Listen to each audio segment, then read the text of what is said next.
You have reached the SnailTrail4x4 Podcast voicemail.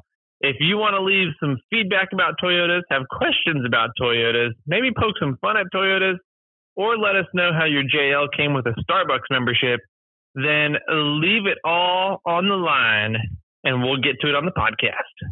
Keep crawling. What's up, everybody? Hello. Welcome to SnailMail. This is the part of the podcast where we get to talk and interact with you guys out there. So we have a voicemail set up for the show. You can call in and leave us a question, leave us a feedback comment, leave us, nobody's farted on it yet, which I'm thankful of, but there's that option too. They might have. We just haven't got to really hear it or haven't gotten to that voicemail. Yeah, right. But the number is 916-345-4744. We have 19 voicemails to get through today.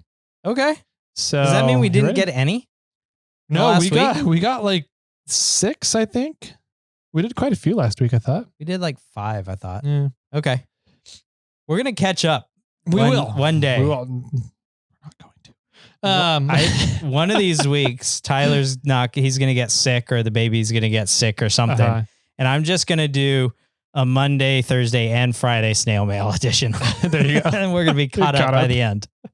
Perfect. So let's get going, shall we? Let's do it. First one is from Glen Weaver. Glen Weaver. Thanks for calling in. Yeah, man, from Virginia. Whoa, where's that? Yeah, well, you might have to edit this. I think he gives his phone number in it. So okay. I don't know if he wants that posted online or not, but yeah, don't do more than 4 seconds beeps right, though. I know. I don't want to get in trouble again. Derek will yell at you. Derek. All right, let's see what Glenn has to say. Hey there, Glen Weaver here, calling from Virginia, 757-49. More of just a question, nothing for the podcast. Your podcasts are great there. I really have been enjoying them. Look, I live out in Virginia. I've never been out to California. Is the Rubicon something I could do with my 80 series, just doing bypasses? I know that's lame, but I just don't want to bang it up. So if you guys wouldn't mind, I was just wondering if I can get into Rubicon Springs doing different bypasses just to make it more of an easy trail, easy experience. If you guys wouldn't mind, just give me a quick call back just with a yes or no. I'd be grateful. You guys have a great day and keep up the great work. Thanks, Glenn. Are we going to call him back? Yeah, no, just call him back. Call him right now. Get him online. on the phone. No, so I mean, short answer, you can get an 80 series into the Springs. I need to know more than an 80 series. I need to know if it's triple locked. I need to know what size tires you have. If you have any armor, bumpers, skid, you need rock sliders. You're going to need bumpers, and I would highly advise you to have skids. Yeah. And a minimum 35s. 35s. And the main reason for you really need 35s minimum on 80s is because their radius arms, the lowers of the radius arms hang way below the front axle.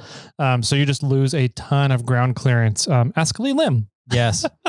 And though many 80s have been on the Rubicon, made it to the Springs with no damage, I would say if you do the Rubicon, you should expect to probably get damage. Yes, absolutely. Anytime you might be able to make it there without it, but you should expect to get damage. Yeah, anytime you're going on the Rubicon Trail, expect to get damage. Yeah. If you're really, really concerned and want to go with the safest option possible, call Dave McKinney at Rubicon Trail Adventures.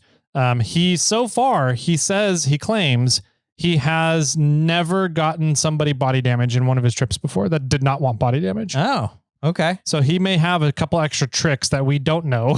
Yes. To get you through cleanly. And he also does a damn good job at making sure that what you want to achieve on that trail happens. Yeah. So, yeah, I think that even taking all the bypasses, there's some spots on that trail that are just, there's no bypass around and it's still difficult. Yeah. You know, and if your goal is to just get in the Springs, then go down Cadillac. Yeah. That would be the simplest, easiest way. Bring an extra axle shaft with you for when you're coming back out if you really load down the rig, because 80s are very heavy and they like to snap axle shafts going through the Rubicon. True. But yeah, I think that, it's definitely doable. But like I said at the start of this, you need body armor, and you need lockers, and you need 35s. Yep. I agree. And probably gears if you can. Yeah. Yeah. I agree. You can definitely do it. Let us know if you have more questions beyond that. Yeah. You can call in, email, or hit us up on social. Yeah. And who knows, maybe Tyler will call you back. Yeah. We'll see. Next one's from our favorite stripper. Oh. Yeah. Let's see what Reid's got to say today. Congratulations on your air hub. Yeah. Okay. I forgot to add what I would do if you were trying to negate the clear coat and go with the coating. It's Reid again, if you haven't noticed. It would be some type of power tool, like a wire wheel will do it. But there's these specific paint stripping discs, which you guys have actually put in one of your monthly giveaway boxes. But something like that, and it's going to be a lot of work, getting the nooks and crannies. You don't have to get it 100%. You can do like a commercial grade where there's still like 33% of existing coating still tightly adhered enough to the substrate, blah, blah, blah. But if you're going to throw away the clear coat and just paint it, black or something, the better surface prep you do, the longer the coating will, stay on. Be there. And then just use something that's better than the Home Depot special aerosol cans. At the very minimum, do a 2K can, or get a Harbor Freight special paint gun. And what I use on train parts is Sherwin-Williams Polane 809010, and that's of high performance polyurethane enamel, and you can get that in an REL color, which I actually might have to throw a couple gallons of that away. Huh. Okay. I might have some REL 9005 black. Any hoodles. You can try blasting it yourself. It's a pain in the ass. It makes a lot of dust, and the stuff that you can get your hands on is nothing compared to what I have. So use hand tools, but with good product, and enjoy a long-lasting refinished product. Bye again. Bye-bye. Thank you, sir. I'm curious, since I've kind of been going down this rabbit hole of refinishing, I guess, the axles, plating them somehow, and the suspension components, everything, is I think it's Eastwood.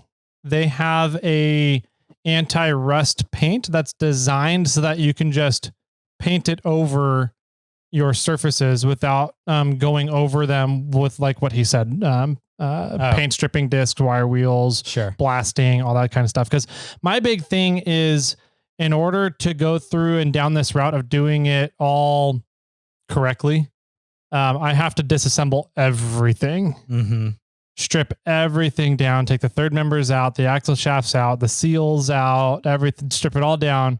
Was technically blast it all, sandpaper down, wire wheel it all down, take all the suspension components off, and then paint everything and then put it all back on. Right. Pretty much. Yeah. I don't want to take it all apart. No. So I'm trying to find a way now to do this without having to take it all apart. Sure. I fully get that. Yeah. Are you concerned about the rust that is there? Is that what you mean? Is that you want to paint over that, or the clear coat that's also on there? That is a concern. Kind of both. Okay. I think that the rust that's there, what rust does is it oxidizes, right? Yes. So as long as you put an oxidization inhibitor over it, then the rust shouldn't be growing anymore. Correct. And that's kind of the point of this Eastwood product. It's paint on. It's an anti-oxidation paint. Yeah. That goes on. And it's designed to go on over surface rust. Okay. And I don't have anything I'm not having anything rusting into the metal yet. It's all surface stuff. And it all comes off super clean, super well with a wire wheel. It just creates a lot of dust in the air and everything when I'm doing that. And it's just a pain in the ass to get a wire wheel into some of those nooks and crannies. Sure. So I'm trying to find an option that I can protect everything without having to take everything back fully stripped down apart. Yeah. Good luck. Yeah, right. I mean, I don't have an answer for you. Yeah, I would probably just mask everything really well and rattle can it if it was me. That's kind of with just like he said, a higher quality enamel, polyurethane enamel, clear coat, not clear coat, paint. So yeah, but there will be nooks and crannies that probably won't get paint. Mm-hmm. Yeah. So. How good is good enough? Yeah, that's exactly the question. Yeah. Thanks for calling in, Reid, and elaborating on the clear coat dilemma problem. Yeah, I guess. Yeah, giving his opinions on what he would do. So, which is good because he's professional on that. So yeah, that's his job. Yep. All right. So Zach from Oklahoma. Yeah, Zach. Let's see what Zach's been a while. Yeah. What's up, Jimmy and Tyler? Hey, Zach. Hope y'all's day is going well. Zach from Oklahoma. To answer your question about All Toyota Fest, what I'm talking about happens in Long Beach, so in the LA area. I went last year for the 2023 year for the 27th annual All Toyota Fest. It is put on by the Toyota's Owners and Restorers Club, TORC for short. It was fun. I enjoyed it. But it's not what y'all were talking about in NorCal. But when I was there at All Toyota Fest, somebody did mention something about an All Toyota Fest in, like, North California. I don't know exactly where. Woodland? But it's probably what y'all were talking about. But it's completely different from that one. It takes place, this one takes place out on Marina Green Lawn. And I think this one is, this year's is happening in June, which I can't be doing that because I'm about to head to Ohio. I got like 5 days of camping on the way up to Ohio, and then about the same amount leaving Ohio. I got family up there, also going to Cedar Point, best amusement park in the world. No one can say anything different because they're just wrong. Anyways, yeah. Y'all should go to Long Beach next year for All Toyota Fest. It'll be fun. And I don't know, maybe I'll check out the one in North Cal. But yeah, I gotta get back to work. Y'all keep crawling. See ya. Thanks, Zach. Yeah, thanks for calling in, Zach. Good to hear from you. Mm-hmm. Yeah, never heard of that one down in Southern California. I hadn't either, yeah. Wow. You'd think we would heard something. I've heard something about that. Yeah. But Cedar Point, freaking-tastic amusement park. What was the amusement park up in, what was it? It's in the New York area. That's not around anymore. They had to shut it down because it was too dangerous. Oh, like the Adventure Park? Adventure Park, yeah. Maybe, I don't know. I'd like to see Cedar Point. Cedar Point. Cedar Point compared to Adventure Park. Cedar Point. So see the one, I think it's Cedar Point, something like that. Uh-huh. They used to, when I went there, that was probably like 10 years ago now. That was the amusement park that held the most Guinness Book of World Records. Oh, wow. Like fastest roller coaster that went upside down the most times, like fastest roller coaster from 0 to 60, or, you know, like all these fun stats of roller coasters. And so, yeah, we, when we went there, the Superman experience was just coming out. And it was just this, it was literally like it launches you up in the air and then you come back down. As if you were on like an aircraft carrier thing. Launched you just shot out, you shot up, and you went really high and kind of turned up at the top, did a 180. And then on your way down, you did a corkscrew, and then you went back into the loading tunnel. Yeah. That was it. But the thrill was getting shot out and going like 0 to 100 something miles an hour in like a few seconds. Yeah, it's something like 3 seconds, 3.5 maybe, something like that. It's pretty nuts. It's fun. My favorite one roller coaster ride is the Riddler's Revenge down in SoCal. Okay. At Six Flags Anaheim, whatever the SoCal one is. Just outside of Bakersfield. Yeah. In Valencia. I don't know where. Six Flags Magic Mountain. Yeah, Six Flags Magic Mountain. But Riddler's Revenge, and you go through this coaster do forwards, and then you get at the end, you go up this big steep incline at the end, and then you go back through the entire roller coaster backwards. Yeah. Yeah, there was one at Epcot, not Epcot Center. Dang it.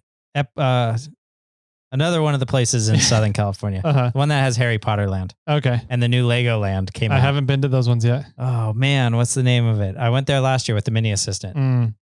Dang it. Can't remember. Everybody's screaming and yelling at me too. Yeah. It's a big one. But this year we're going to go to Knott's Berry Farms, and then we're going to go to Six Flags, I think, this year. Nice. Yeah. That'll be cool, man. Thanks for calling in, Zach. Get some roller coaster amusement park talk. Yeah. Next one. We always go off on fun bird walks whenever Zach we do. calls in. Now, Zach, I want to know if you've tried Stardew Valley yet. Stardew Valley? Stardew Valley. Interesting. A video game that we've been talking about. Okay, got it. Keep up here, Tyler. Sorry. Next one, we have a double call. Double call? Yep. From Donnie? No, John, TacoJon. Oh, yeah, John. TacoJon. Yeah, TacoJon. Yeah. He has a Tacoma. Yeah. Yeah, okay, cool. And a taco shop. Yeah. Oh. I'm guessing. All right, let's see what TacoJon's got to say. What's up, Snail Man? This is John. TacoJon? I have a Tacoma. But calling you from beautiful Denver, Colorado. Yeah, just wanted to call you and touch back on some of the stuff you guys were talking about, that new Tacoma. I kind of agree with the residual value. I think the main thing that people are mostly concerned about, and probably agree, is just the turbo. But we'll see. Give it 5 or 10 years. Yeah, not really sure how to go about that. But you guys rock. Thanks for all your recommendations. I'm going to be getting some, what is that? The new inflator from Morphlate? Yeah, we'll be getting that soon. Thank you guys. Keep growing. I love Denver. The Air Hub? The Air Hub, I think he's talking about. Denver, Colorado might be my favorite town outside of California. Really? Yeah. Interesting. Yeah. What? You look... It's just a very bold judgy statement. You look very judgy right now. I am. You're judging me. Yeah. Yeah. You know what my least favorite town is outside of California? Vegas? No, that's probably up. That's up there though. Second, maybe. New York. Oh, New York. Everything smells like urine. It really does. It's really bad. It's bad. It's really bad.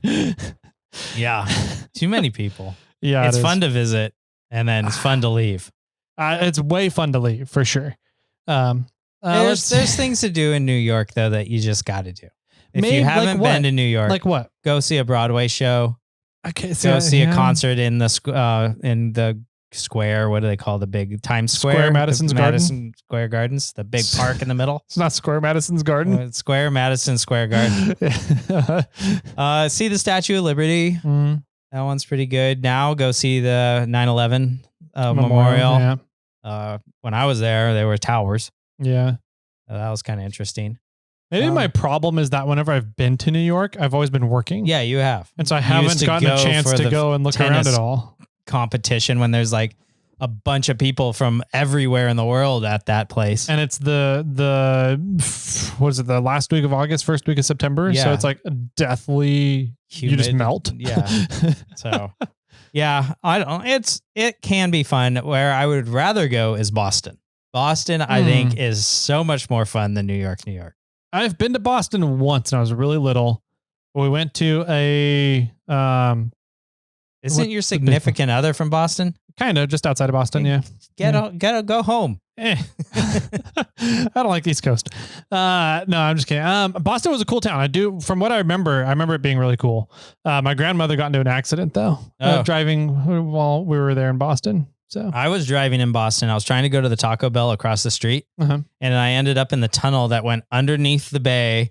And I was like 20 miles away from where I needed to be because you couldn't make a stupid left-hand turn on where I was looking on a map and I was like, okay, well, there's a road here. I can go left. And I pulled up to it and it was like, no left-hand turns.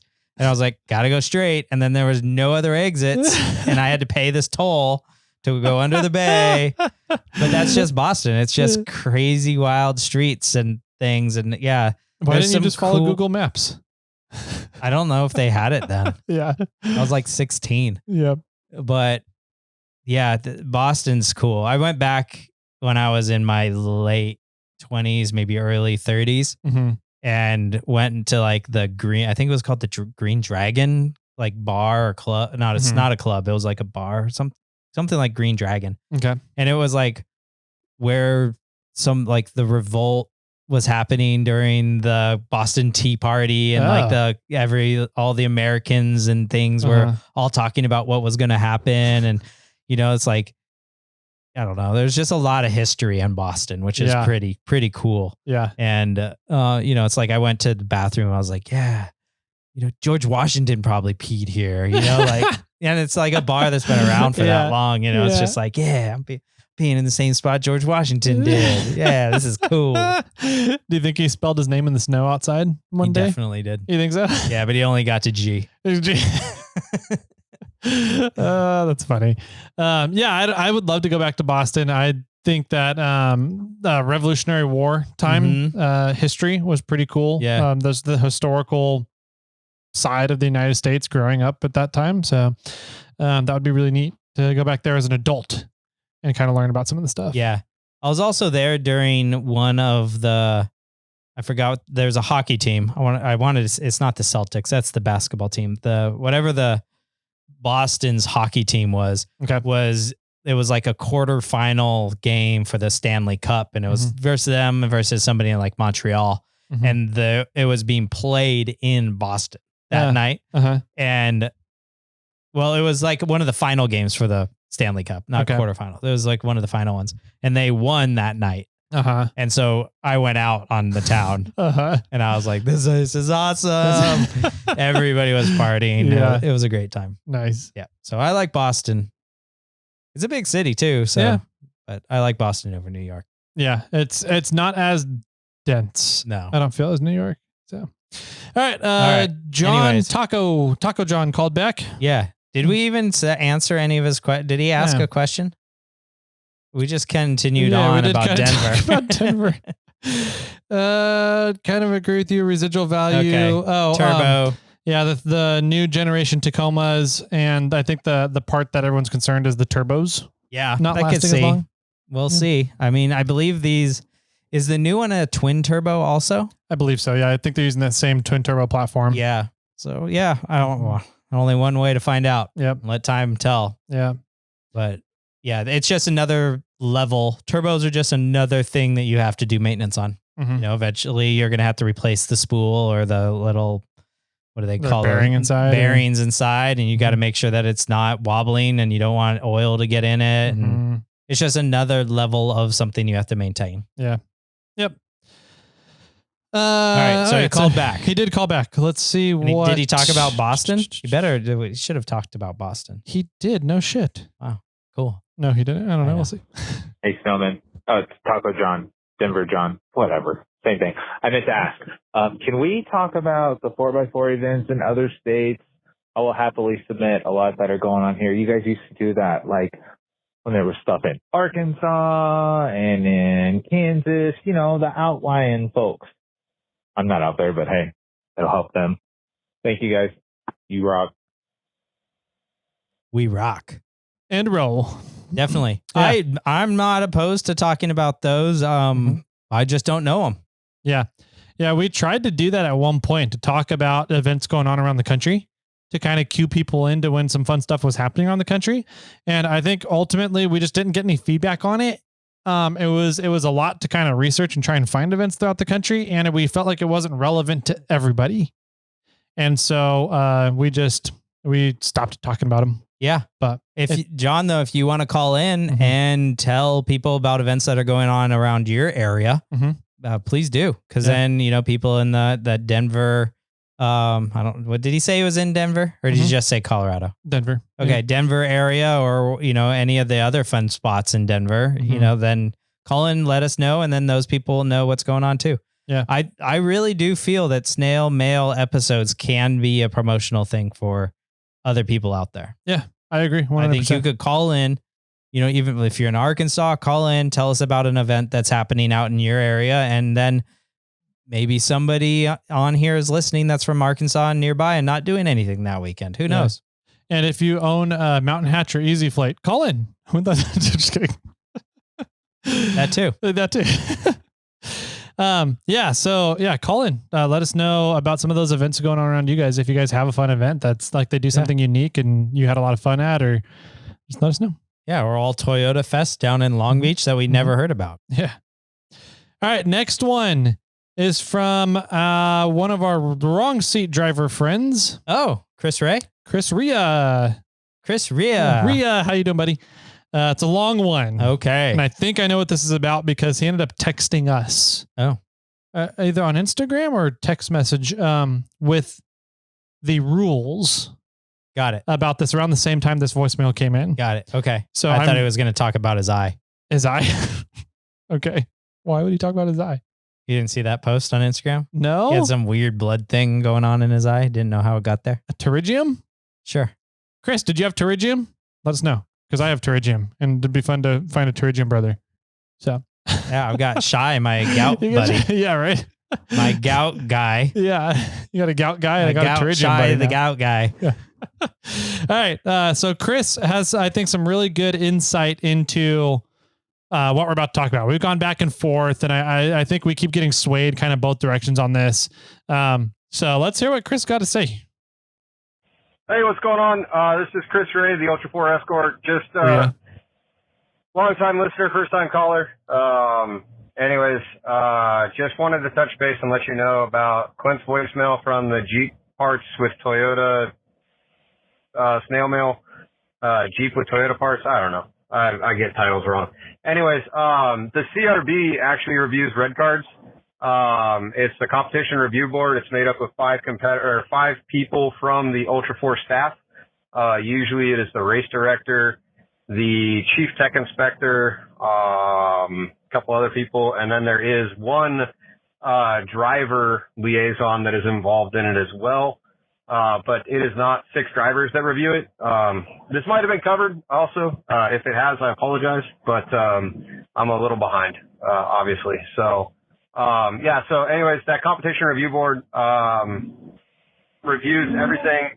Both sides get to plead their case, and then it's actually discussed and ruled on. It is not just the drivers. Regarding weight, Joe Thompson's cars, if I remember right, are in the 53 to 5,500 pound range. The Bombers, depending on who's building it, anywhere between 38 and 4,300 pounds. There are some Ultra4 cars that weigh upwards of 6,000 to 7,000 pounds, depending on what class they're in. And the lightest ones are obviously the Can-Ams that are barely making weight and having to put on 37s now. So, anyways, that's just some updated information. If I have any other feedback on any of the other things, I'll let you know. But yeah, I actually got to sit on one of the first red cards, back in 2011 when I was the chief tech inspector. So, little feedback. Anyways, hope everything's going good with you guys. Congrats on the kid. And, hopefully somebody's going to call in and ask some navigating questions, because then I can help out with those too. We'll talk to you guys soon. Bye. Perfect. So that is, I guess, in response to, somebody had called in, said that there was a review board of the race drivers. Yeah. Clint. Okay. That's what it was. And so the review board apparently is not all race drivers. There's one driver liaison. Yeah. Which is Randy Slauson. Which, right. Yeah.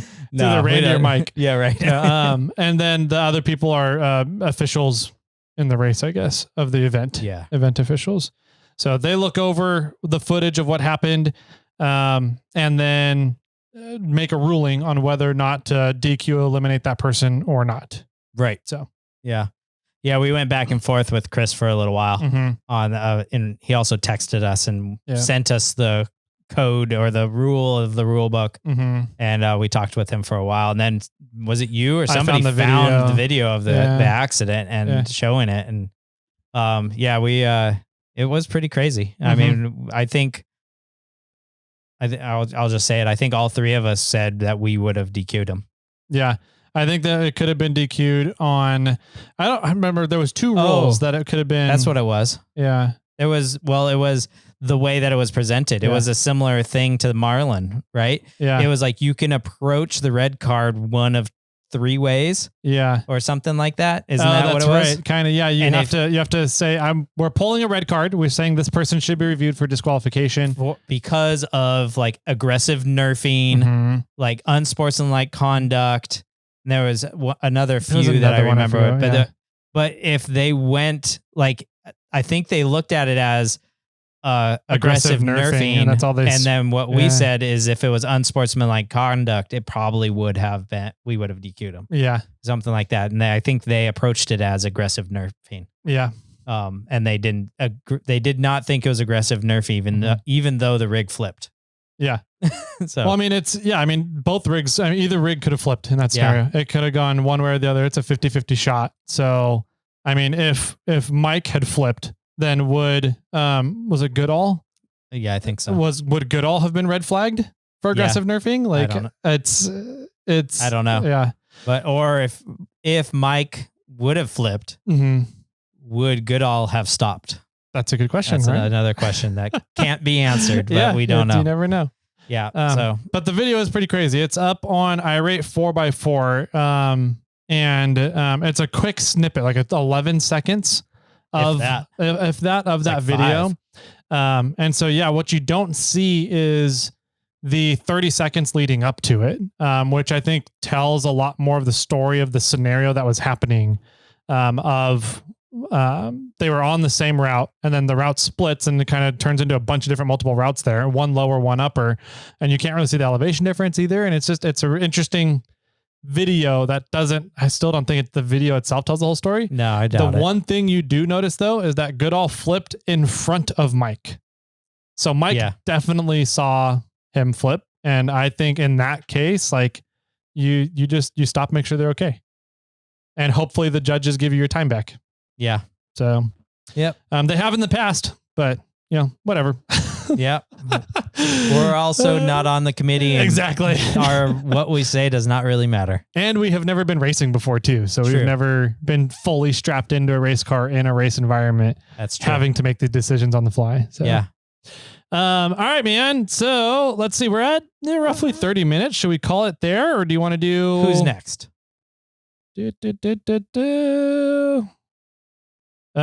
Somebody talking about Kermit's heating issues. I don't see a name though. Let's do it. All right, here we go. Listening to episode 507,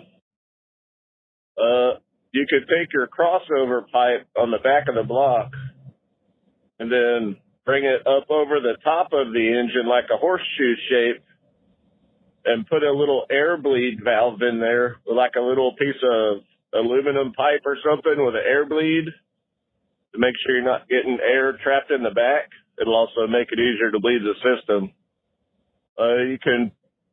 I'm not sure if Toyota has them. You can pull the plugs out of the engine block and see how much sediment, rust, gasket material, etc., is laying in the bottom of the block, preventing the coolant from passing through all of that.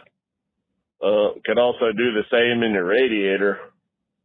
Another thing you can look at for raising your coolant temperatures could possibly be the oil cooler or a lack of having an oil cooler. So if your oil's getting crazy hot, it's going to heat up the motor. Additionally, besides the combustion process, that's all I got. Fort Worth, Texas. Thank you. Yeah. What's your name? Yeah. That's a good point. So I thought when he said crossover, I went to exhaust. Yeah, me too. But it wasn't. He's talking about that coolant line that goes into the firewall. to go into for the heat system in the cab.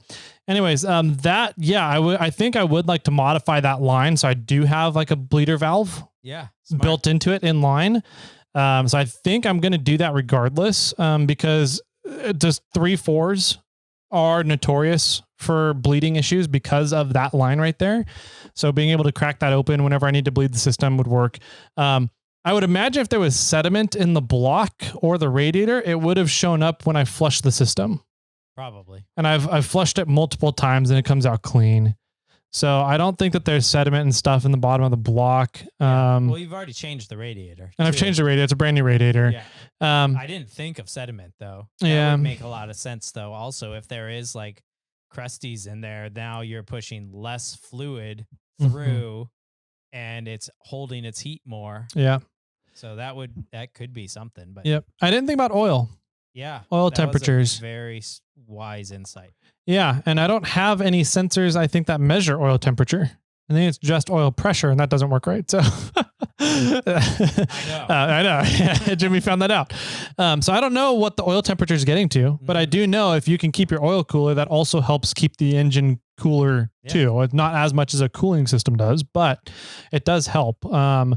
So yeah, I need to look into that as well. And now that I'm thinking about it, I don't think I've done my annual motor oil change in that motor yet. Well, that might be a good time to add an oil cooler. Yeah, Does right. your radiator have a little thing at the bottom? It does, for like the transmission cooler for an automatic transmission. So I could just kind of plumb it into there. Yeah.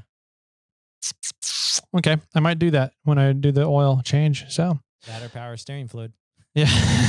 Put one of them in there. Yeah. Want something. So cool stuff. I was originally going to use that for a heat sink for the shower. Oh, that's what I was going to try and save that for. But the motor not overheating is a higher priority than a shower. A wee bit. Yeah. Cool. Thanks for calling it. Was it Dallas, Texas? Texas, man? Fort Worth, I thought? Fort Worth? Yeah, Fort Worth, Texas. Fort Worth, Texas. Yep. Thanks for calling in. All right, that does it. We got through 7, so we're down to 12 now. Yes. We'll see how many we get. We're going to catch up. By next week. We're going to catch up. We're going to do it. We're going to do it, Jimmy. Nobody's allowed to call in. You're not allowed to call the phone number, area code 916-345-4744, because we're trying to catch up. Yes. So only send us messages on Instagram. I'm over at SnailTrail4x4. Tyler's over at 4x4 Toyota Tyler. Or you can email us, Jimmy or Tyler at SnailTrail4x4.com. Don't call the hotline 916-345-4744. Perfect. Thank you for that. And I guess with that does it for Snail Mail. We'll see you next week. Have a great weekend. Stay safe, everybody. And don't forget to follow along with Tool Month and what's going on over on Instagram. And with that, we out. The number you have called has been disconnected.